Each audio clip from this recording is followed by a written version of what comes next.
This is the Widow Podcast, and I am Karen Sutton, the Widow Coach. I'll be supporting you through the loss of your life partner so you can find a more positive way through your grief. I want to give you hope after loss and to know that when you are ready, you can create a meaningful life for yourself with the help of me, Karen Sutton, and the Widow Podcast. Hello and welcome back to another episode of the Widow Podcast. I have the lovely Britta Hochkeppel with me today. I had to ask her how to pronounce that because Britta is German originally. So there's a special way of saying her surname and I'm not very good at it, so I'm just saying it really quickly. But Britta's here to talk to us today. Britta is an author, a naturopath, an intuitive healer, a kinesiologist, and holistic therapist. Britta provides the possibility of physical, emotional, and spiritual restoration and healing for clients who have given up on more traditional methods of medicine. Now, I've had a chat with Britta, obviously, before we came on to record this, and what Britta does is incredible. Britta has also sent me some video testimonials of clients, which are really powerful. And I just said to Britta, I want to come and see you myself, just because what you do sounds so amazing. So, Britta, welcome. Thank you so much for joining us today. Thank you for having me, and well done to get all that off your chest, the name and everything. I'm impressed already. I can breathe now. So, I mean, it's a long list of things. And, you know, author, there's 2 books that you've written as well. You know, you really are very passionate, aren't you, about what you do and how you help people. And how you help people really is quite remarkable. So just tell us a little bit about you and what all that looks like, I suppose. So what all that looks like. So what I offer now to date is sort of like my own little toolbox of healing tools that I've acquired over 26 years of being in this industry, so to say, as a holistic therapist. And I live, breathe, and I mean, my life fulfillment is to always find powerful, quick, fast solutions to remove trauma and to raise the vibrational state of my client, the person who sees me, because I have witnessed what can occur when you know what to do and how to release trauma that is held anywhere in the full body system. Hence, we have the mental layer, the emotional layer, the spiritual layer, energetic layer. So we've got a lot of different layers to we call it full body system. So in any of those layers, trauma fragments can become stagnant through trauma, through PTSD, through grief, abuse, you name it. We store every experience as a fragment, as a frequency somewhere in the body. Where it begins to manifest into a usually physical imbalance, because we usually ignore all the mental, emotional stuff until the body goes, hello, I'm in agony, now do something. And that's the time that people come to see me, and they have usually seen doctors, they've had treatment, and I'm usually the last resort. So no pressure, but I'm used to it and I love a challenge. And let's just say the universe has clearly catered me with equipment that I can do this, luckily. And so people come to me with a variety of symptoms, so whether that's acute pain, chronic pain, severe depression, as I said, PTSD, it can be things like IBS, migraine, fibromyalgia, cancer. I've had quite a lot of increase of cancer patients over the last 3 years, and have had some amazing results also, male and female, in tumors disappearing, which has been amazing. And all these stories, I mean, I can't really express verbally just how fulfilled I feel when I close my eyes at the end of the day. It's such for me, deeply fulfilling, amazing moment to hear and witness and see scan results or get phone calls of things disappearing where doctors are questioning, why is this gone? What I would hope for in the future is for let's just say the Western approach to anatomy and physiology to accept and work together with the actual holistic approach, because they have to accept that what we're doing actually works without side effects. And I mean, that kind of says it all, in my opinion. It's so interesting. It really is, and as I've sort of gone through my journey in my life, the more I hear about the traditional methods of medicine that we tend to fall on, they always come with such side effects, don't they? And in some respects it might support you in some way, but it takes something away from you somewhere else as well. And people don't want to be on long-term medication so much anymore, understandably, because of those side effects and what's going on. When somebody comes to see you and you work your magic, because it literally sounds like you work your magic, do they have to take away sort of tools, strategies? Do they have to make lifestyle changes to support what you do for them? Well, sometimes, I mean, there's very, very straightforward, I would say effortless sort of bit of homework that I give, depending obviously what the imbalance is. If someone is to change their diet or quality of diet, I will give them support and advice. It's then their choice whether they want to follow through with that. But most people do. Otherwise, what's the point in seeking help? Or breathing techniques, or little things like being more aware, or I'd give them meditation techniques, get them to work with my book. There's different things, but it's usually something that I would call almost natural form of living, logical thinking. You don't go and see someone, for example, if you want to lose weight and continue eating I don't know, cakes until midnight. Do you know what I mean? It's got to be it's got to make sense, and all I give them is good advice, the best supplements that are free from additives to support your transition, whatever it is that they need support with. And we do need to work. The body is complex. We are complex beings. So one thing isn't going to cure everything that we've been manifesting and downloading into our mind body system that's creating the trauma. So we might need a supplement and do breath work and do this and do that. But I see that as almost something that's quite effortless to integrate into your day. And I think you're right. When things get so bad for somebody, you want to make those changes because you want to feel better. Yeah. You talked about raising sort of our vibrational state. What does that mean? So, for example, I can tell you the difference between, so every emotion that you feel has a signature vibration, a frequency, wavelength.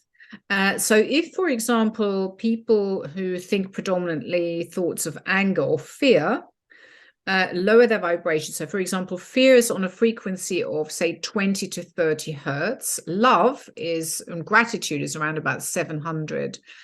Now, the lower the vibration, the less DNA is stimulated in the mind, in the body, and it also lowers the function of the organ. So the organ is still working, but the vitality of the cells, because the cells are vibrating all the time. It's all about frequency. We're constantly communicating via wavelengths. It's all different frequencies. So every thought you have has a specific vibrational imprint that the brain then translates. So every thought triggers different hormone centers in your brain and releases hormones accordingly, shooting through. I mean, this happens so quick all the time, and it's constant communication going on. Yes, no, yes, no, no, yes, yes, yes, no. And the low vibrational emotions over time really depress the entire vibrational internal state of this human being, which then in return attracts the same back into their reality. So they will also attract the wrong people, low vibrational people. They will attract problems, more problems and disasters. I mean, it sounds fictional, but I promise you it's all happened. And what we do is we remove these low vibrations and replace them with a higher vibration. That's what I do, whether it's acupuncture, healing, sound healing, or other tools that I use when my client is with me.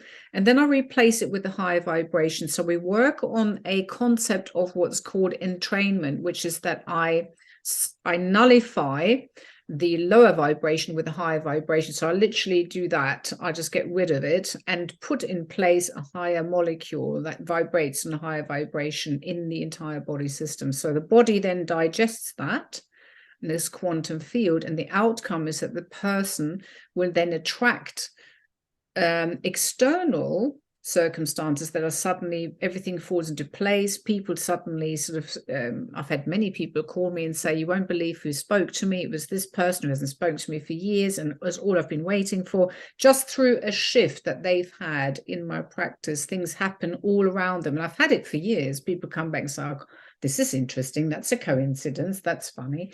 And I said, it's a positive side effect of also getting the person to understand that your thoughts emanate beyond your physical body. You remember, you're like a tuning fork, a Wi-Fi station. You're constantly receiving and transmitting data, and the physical body is just the vessel. Okay, and it's an important vessel, obviously, because it's here to guide us from A to B to have these experiences and evolve. But it's consciousness that's driving the vessel.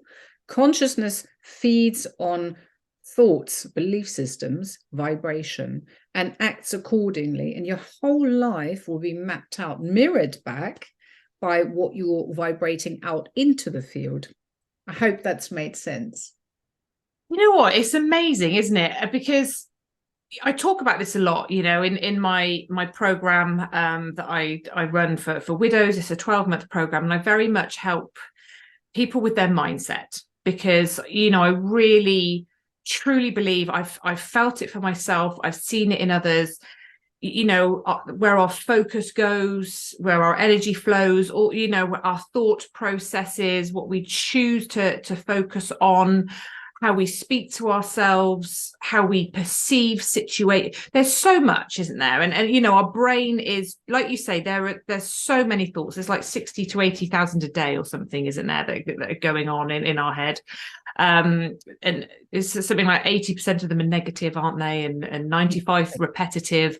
So we've got all this negative stuff going round and round in our head all the time, and it's breaking that cycle.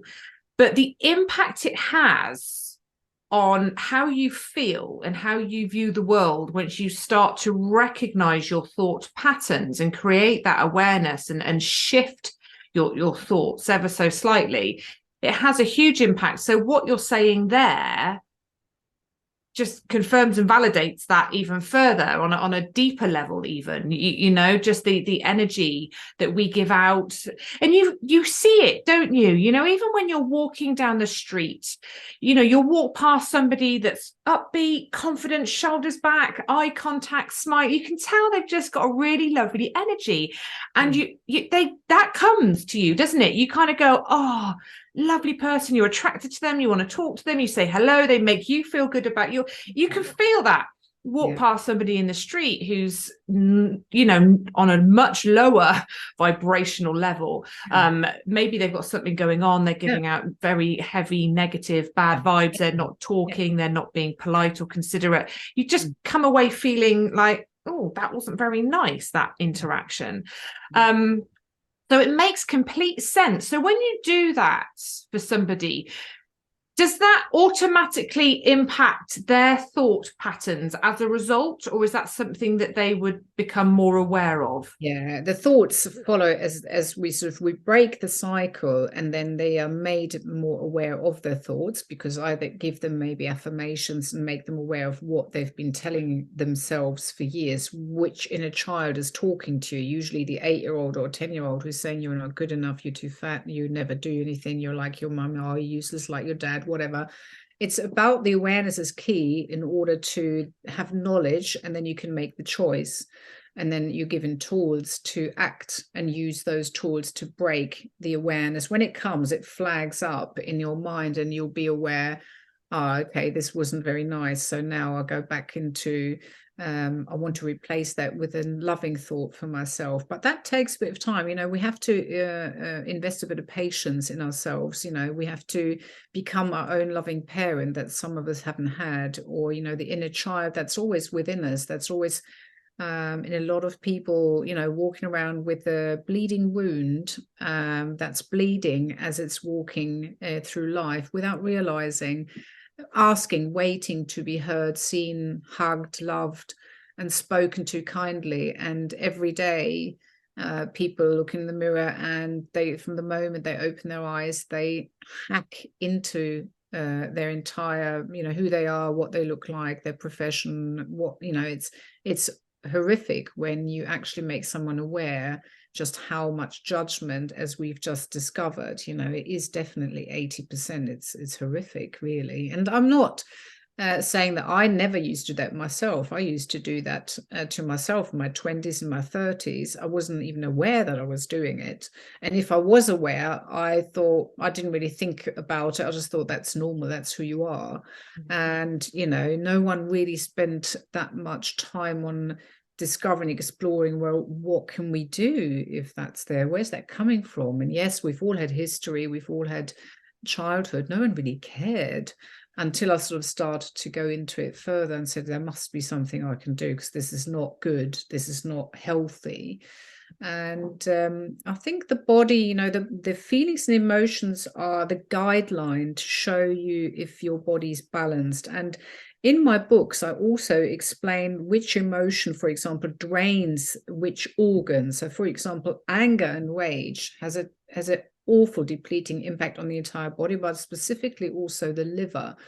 And a lot of cancer develops through anger, and a specific frequency that's so devastating for the entire vitality of the cells. It literally stops the cell from vibrating. It's quite, when you've seen it energetically, it's quite tragic. It makes me quite sad, because obviously a lot of people are walking around with experiences where they have unresolved anger, rage. When something happens, for example, we lose a loved one.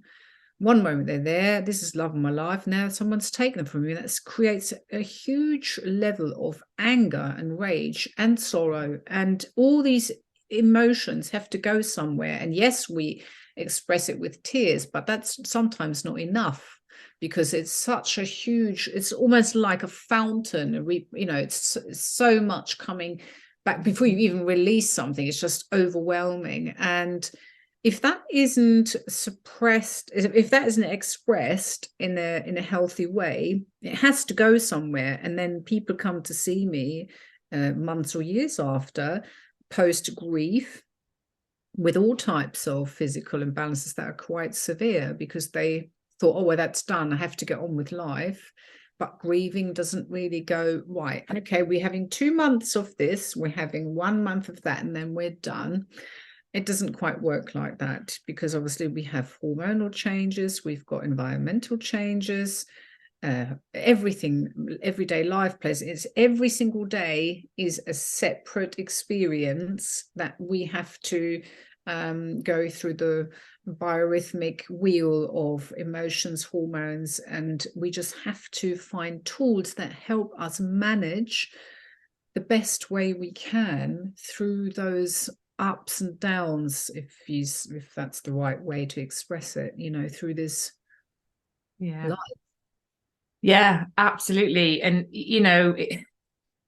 that there is a belief with some people that grief's maybe quite a linear process, and you have certain emotions at certain times, and then there's an end point where you kind of go, okay, well, I think I'm doing all right now, actually, and the grief seems to have settled, and I'm rebuilding. And it's not about that, is it? It's learning how to navigate all those feelings and emotions, and like you say, express them in a healthy way. And what might be healthy one day might be different another day, because it's exactly. You're feeling different, your energy's different, your hormones are different. So it really is having a full toolkit, isn't it?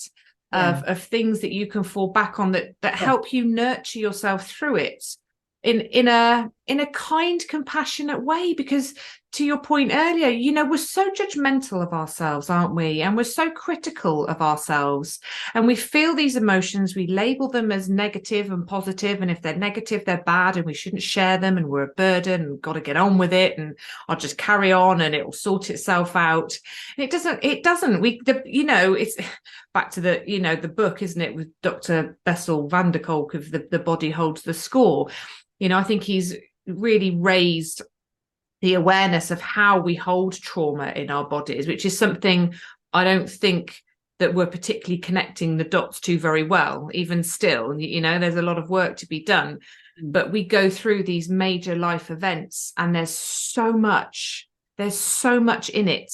It's, you know, grief, I think, is severely misunderstood, and what's the word I'm looking for, like the enormity of it and the impact of it mentally, physically, emotionally is huge. And I don't know that we're really recognizing that, even when we're in the depths of grief and we're carrying this trauma, this hurt, this pain, and it's manifesting itself in so many ways in our bodies. And we just keep going, we just keep pushing through and just thinking it's normal and it's okay. But actually, there's people like you and myself, you know, I support people in the way I can, but you work in a completely different way, in an incredible way of offering people that support to help them, I guess, release some of their trauma. Does this happen over a period of time, Britta? Do people have to come for a certain amount of sessions? Is it something that people, you know, maybe do you come and have like 6 sessions to get to a good place, and then you come and have top-up ones because life keeps happening, right? You know, how does that work for people? So I would say, not that I can say a general thing, but when people come to see me, the shifts are so profound in just one session that, I mean, you know, they do rebook because we need a follow-up. I would say between 1 to 5 sessions is probably, depending on what the person's coming with, but that's sort of what I do. And then people choose if they want to top up when they feel, oh, there's something else that I need help with, and they'll come. But those spaces can vary between weeks or months, you know. But yeah, 1 to 5 sessions I would say is realistic. But the biggest shifts are sort of in the first 2, if not That's the amazing. first. Yeah, I mean, So what happens in that. I mean, I sometimes still sit back and I'm always amazed what happens. I have to say, it's just incredible to witness. is it, can you feel, I mean, I'm assuming it's like a release. Is it like I don't know, is it feels like, it sounds like that's how it is, almost, that you're carrying something, you've stored something in your body, Yeah. and you haven't figured out how to release it, but you're able to unlock something that helps them to release it. Yeah, so it's really difficult to verbally express the exact details, but if you imagine, if I hold the key to open the door to the inner child or wherever the trauma is locked away, I literally open it up. I use my trauma erase color technique, healing technique, which I've patented. So I take them, what I would say, back in memory to an event, a trigger moment that I find out beforehand using kinesiology. And then I guide them into the area of the body, the space where they've stored this frequency or emotion. Now, every emotion holds a color, believe it or not. And when you get people into sort of, I wouldn't say hypnosis, but I'd take them down into alpha state, into relaxed state. So then the body is able to communicate quite effortlessly.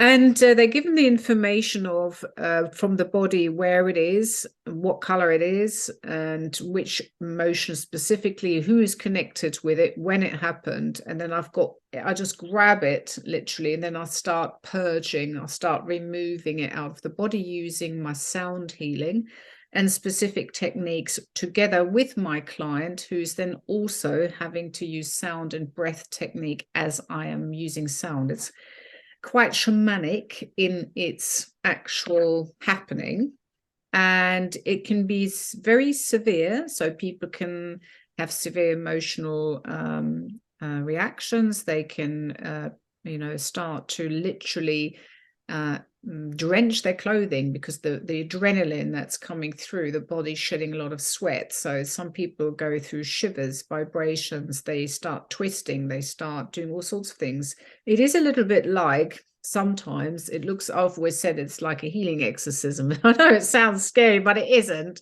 But because it's so intense, and because the body goes through a vibrational shift, people literally lie and vibrate for quite some time until the body is settled down, depending on how profound the energy shift is. But it's all, everybody feels comfortable during this process. It's not like people are, oh my God, what's happening here? They always say, oh God, I felt completely safe and relaxed, but I was aware that my leg was doing this, or my arms were doing this, or my jaw was literally making sounds, etc. And it's all part of the body releasing that extreme stored up energy. It's like pulling off a valve, and it's like pressure that's leaving the body where it's been held and held. And sometimes this can happen simultaneously in different areas of the body when I'm starting to work on them, hence why the body is literally just responding. And it's an amazing thing to witness, especially how people look before and after the treatment. The shift is immediate in not just their expression, but their skin tone. Everyone says it, that it feels like they feel so much lighter, like a veil has been moved. Everybody says the same thing. Their senses are sharper. They just feel taller, that their spine has been extended. It's just incredible. But it sounds a little bit like I did a podcast with a lady, Sylvia Tillman, a while ago about TRE. Have you heard of TRE? I can't remember what it stands for. Trauma releasing exercises or something, isn't it?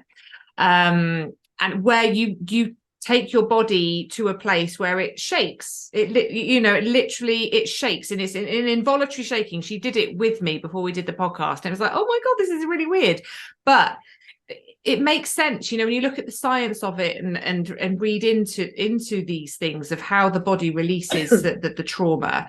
It kind of ties in with that as well. Obviously, it's a different way, but it's a different approach. Yeah, but there's still the body is shaking and releasing that trauma. Now, you must speak to people, Britta, and you must tell people what you do.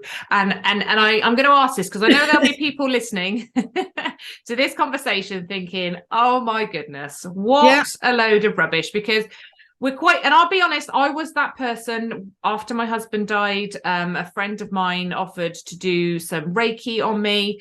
And I was like, what? That sounds ridiculous. But I thought, do you know what? I was in such a bad place. I'll give anything a go. Just loved it.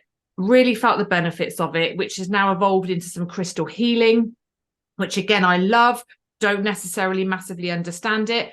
What I think is really important in life is to have an open heart and an open mind, but not everyone is open. People hear things, see things, and think that's utterly ridiculous.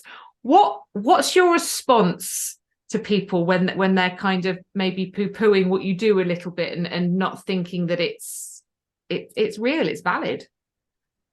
Well, all I say is I love those people, and I have a lot of male clients, and they are the best, really. They come in with that attitude. They just say, I don't know what to expect. I'm here. Do you know what I'm going to know? I don't want to know, just sort of, and then you start and the rest is history. Then they just say, what just happened? And oh my God, and they're blown away. There's no such thing as there is. Because it is what it is, I don't have to pretend to explain, people just have the experience. You have to excuse my throat because I've got hay fever. I've got someone like as if they're tickling my throat today. It's terrible. And I don't have people anymore who come to see me and say, oh, well, we see what happens, because they just know. I mean, I've done it for so long. I've got so much evidence. I don't need to prove it. I just say, come and have a session, then you'll know. Love that. I love that. The proof is in the pudding. I mean, you did share some incredible testimonials with me. And I was saying to you before we started talking on the podcast that Yeah. there's something about, there were a couple of guys, quite young guys in there, I'd say maybe early 30s. Yeah. Normal blokes, and they were putting this stuff out. One guy I think had put it on social media and then kind of says, you're going to think I sound mad when I tell you what I've just done, and you're going to judge me, but I don't care because the results of what I've just done are incredible. Talk about the trauma, the depression, the mental health issues they've been carrying around for so long, how they've been feeling, yet they come to you. They talk about how warm, how open you are, how you welcome them in, you make them feel comfortable, and how they feel when they leave, and the change that you are able to provide people with. It's, people are reconnecting with friends and family around them. They're clearer, they've got more confidence, they understand things, they're being kinder to themselves, they're being kinder to others, they feel lighter, they feel brighter. It's like a release, a freedom, which I just think, I mean, there's so many of us, aren't there, walking around with so much trauma. I mean, most of my listeners have lost a life partner, supporting somebody that's lost a life partner. But, that's not the only trauma people have been through in life. People have lost, other significant people, children, parents, siblings, friends throughout their life. They've been through financial ruin. They've had to move houses, move countries, all sorts of things, as you know, that happen to people, terrible things, and these things just keep building, don't they? And we keep carrying them on, and we don't reach out for that help. So to know that somebody like you is out there that can offer so much quite easily is remarkable, absolutely remarkable. Results, yeah. And I think that's what's needed. I do see a lot of people who have been to see counselors, and I've no problem with counselors, obviously, because I have to do some myself. But nevertheless, some of them see people who've been talking to them for a long time and they say, it's made my problems, my bubble grow. I don't feel any different. So I don't know what to do anymore. And so, they come to me and I do what I do, because I really think that unless you dive into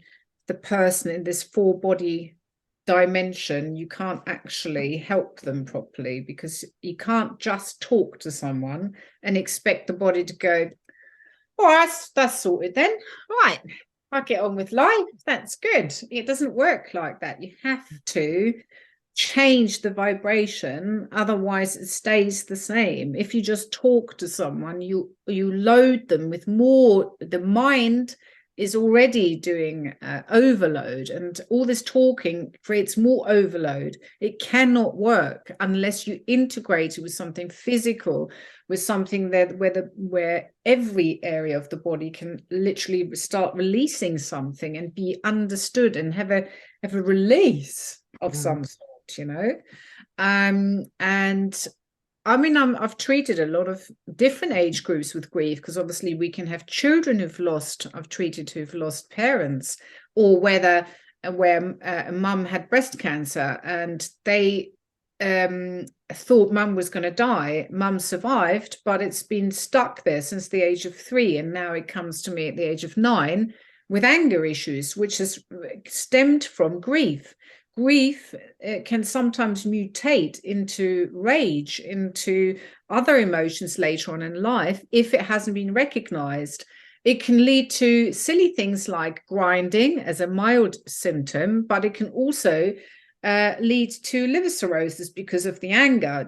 So the range of what emotions can do when they are suppressed and stagnant and become lodged because they haven't been recognized, and just suppressed with pharmaceutical drugs, make it worse, and they suppress it more. So the body can only then find a little alarm flags with pain, or passing out, or adding something else that will gain more attention, whether that's eating disorders, whether that's self-harming for children, and lots of awful things that are going on all the time, really. So you kind of touched a bit on counselling there and going and talking about things. And I think, I agree, counselling is great and it does have a place in the world for sure. But I don't think on its own, it's enough. I think people need more. And I think actually a lot of counsellors now are building on their skill set, aren't they? But we do need more. But do some people come to you and they don't necessarily know what the root cause is? Because you get this, don't you? People have got these traumas, these challenges, these symptoms in life, mental health, physically, whatever. And you say to them, where's this stem from? And I know a lot of it stems from childhood. However, people aren't always able to pinpoint it. When they've been to you, are they then able to pinpoint it, or does it just not matter because you've helped them to release it?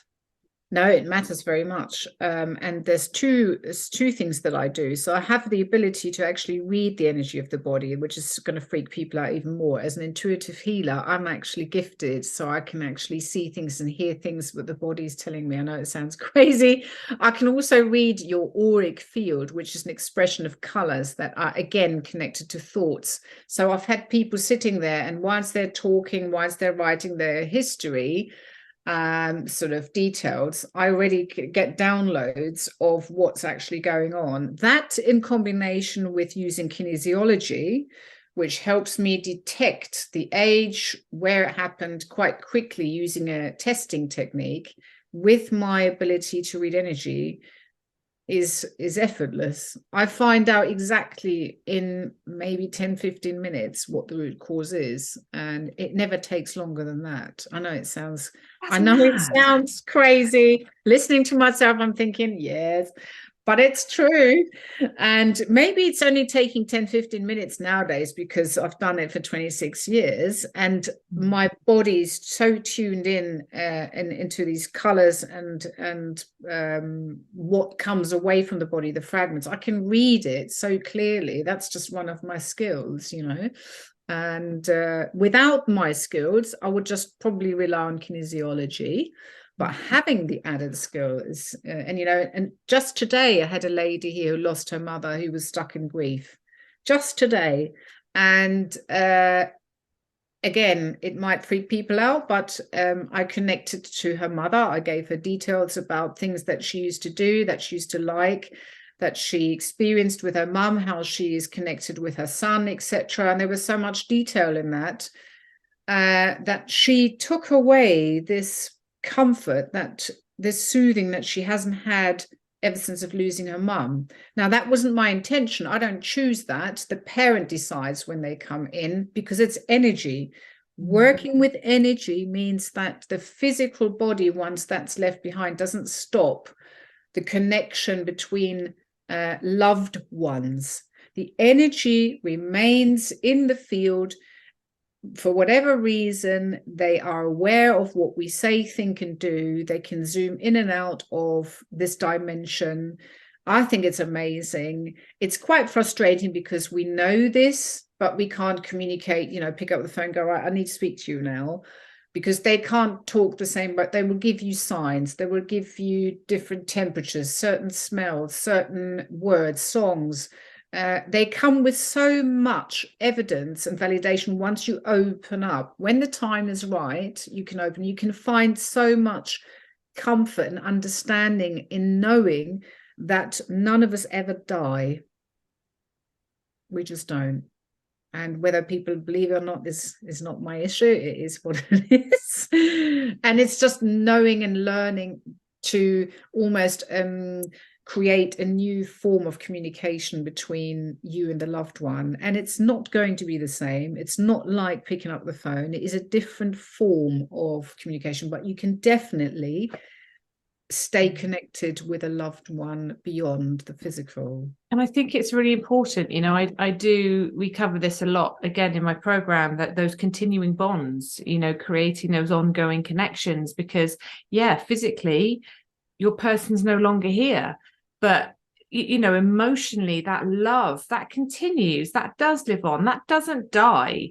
And it's like, how do we carry that forward with us? How do we continue those bonds and those connections with our person? And again, it's being open-hearted and open-minded, isn't it, to new ways. And I have a lot of conversations with people about previous belief systems they've had that aren't necessarily working for them now. And I always think, whatever you believe, choose something that brings you comfort, at least that helps you kind of go, that feels good, I'm going to run with that. I think sometimes, I've had a few clients that kind of say, I don't believe there's anything afterwards, I think we just die and that's it. But actually, when you lose somebody really close, that thought isn't very comforting. That's not nice anymore, because then you're like, well, I've got this love still and I feel like I need to stay connected to them. So we challenge our belief systems almost, and they do shift and change. But I think that's lovely, Britta. I think that I'm sat here thinking, oh my God, what can she see in me? What am I? Your friends must be. You see, I don't say this to give people a false hope of clinging onto something. I have had evidence for years that people exist beyond death. I know that it's there. I don't. Whether people choose to connect to it is a different decision, but I don't do this or say this to, create an escapism for people to escape from something. This is something that is real. Whether people choose to connect to it is it's their choice. And I think there's a huge difference between doing something, she's just saying it to make her feel better, for example. If someone comes to me, I only connect or channel or give people information when it's given to me. And I have to then pass it on to my client, because the parent has brought the client to me because they're okay, but their child isn't okay, whatever age the child is, whether the child is 40, 50, 60, 70, still their child. And they want this child to be looked after. So the way spirit, I find, works sometimes is you're sitting somewhere, you're having a conversation, and suddenly someone says, oh, have you been to see so-and-so? And, you suddenly have people coming to you, and there's usually someone that has died not so long ago that, I think, well, that's interesting. So who's bringing who's looking after who here? And I've discovered that very often it seems to be like the young chap that you heard in one of the testimonials, he lost his mother as well, and she came through immediately before he even could say anything. I said who I've got in the room and why, and I mean, it was very emotional for me as well, because when you actually sense the energy in your space, you are aware that this is another energy that's in the space. And that this is I'm just channeling it through my nervous system. I'm just getting information and I'm just saying what I'm getting. And the person opposite me is going, oh my God, that's just so exactly what this person did, or what I gave her, or what I said, or what we did, or what they liked. And it seems to obviously be really important that, they often validate this with something physical. And very often I've had people ringing me after or sending me a picture. Oh my God, this is what's happened after I told them about this. Like, for example, today, as I said, this lady, her mother came through and said she can see peacocks everywhere and she loves the peacocks. And it's a sign that if she sees a peacock, and her face just went to stone and said, well, we live around an area of peacocks, and I saw one just a few days ago. And things like this is happening all the time, where people say, oh, it happened yesterday, saw it today, oh my God. And I've never met this person before, nor have any, pre-information or gain of, what could I find out about this person, peacock, right? Okay, Amazing. It's such a wonderful thing to be able to do for somebody as well, like you say. It is to bring that comfort. Quite a level of responsibility, though, and I do take this very seriously. I wouldn't just sort of I'm Mystic Meg. It is what it is. I have got these abilities, and I will integrate it if it's meant to help the individual for the highest good, really. Yeah, it's wonderful. I mean, there's so much, Britta. We could talk and talk. You're so interesting. I just want to come and see you myself. I'm so intrigued. I'd love to. Intrigued. Yeah, I just think it would be quite an incredible Talk experience. about it afterwards then, what you experienced. That would be really interesting, wouldn't it? It would actually. Yeah, definitely. Yeah, personal experience. So Mm. you've got 2 books. I mean, you've got Healing Symbols from a Higher Dimension and The Key to Loving Yourself.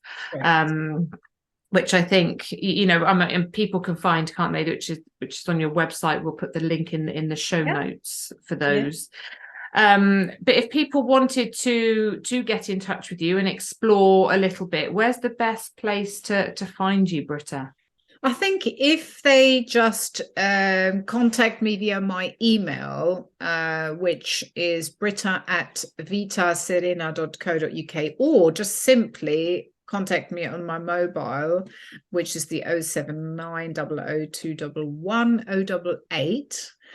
And, on my website, they can also send me a contact form, but emails is usually what I receive, or a text. I'm pretty sort of old-fashioned that way. And we just get in touch immediately and start the journey, start the shifting, basically, the healing. Love that. Because it's called Vita Serena, isn't it? VITASERENA. Correct. Yes. Which, just... What I'll do is I'll put the links in the show notes anyway, so people are able to access them, because I'm sure there will be people out there that are very interested in what you do. Do you work virtually as well, Britta? I do. I always say if people can at least come to see me face to face for the first one, and depending on the imbalance and distance, we can then do also virtual as a follow-up. But I do prefer to have this release, purge, etc., shamanic treatment one-to-one, face-to-face, because you can't really do the shamanic sound healing virtually. I can do a lot of other stuff virtually, but I think to have the best, most powerful impact and shift, it's face-to-face. Nothing will ever replace that, that encounter, so to say. Yeah, I mean, all this technology is amazing, but even if it's a hologram, even if I'm in a living room as a hologram, it would not be the same. No. And where are you based?